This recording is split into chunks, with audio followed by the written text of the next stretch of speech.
अगर घर में दो लोग बैठ के बातें कर रहे हैं तो चाय बनानी तो बनती है, लेकिन यहाँ तो इतने लोग बातें कर रहे थे कि भैया चाय तो कंपलसरी है, बनेगी ही बनेगी। भाभी ने मुझसे कहा कि अब तू बना चाय, तो मैंने रखा अपना बड़ा वाला पतीला गैस के ऊपर, बिकॉज बहुत सारे लोग हैं।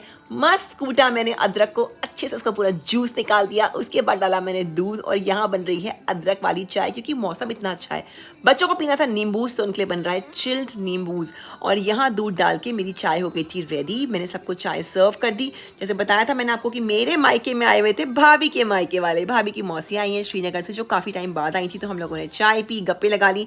और चाय और गप्पे तो बस वही बात हो गई ना, जैसे कि सुई और धागे वाली जोड़ी, दोनों ही एक दूसरे के बगैर अधूरे हैं। हम लोगों ने गप्पे लगा ली एंड गप्पा सेशन वाज नेवर एंडिंग।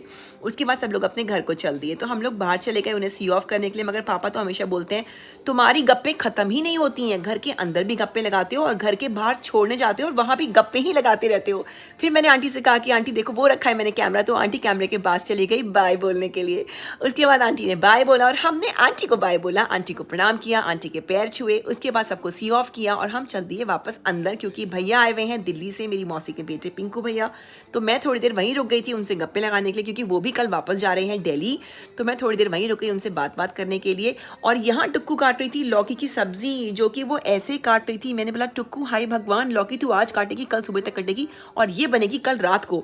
लौकी काटते काटते मतलब टुक्कू ने इतनी देर लगा दी, क्योंकि टुक्कू आजकल समर वेकेशन में सीख रही है खाना बनाना, थोड़ा बहुत किचन का काम, which is very important, every girl should know it.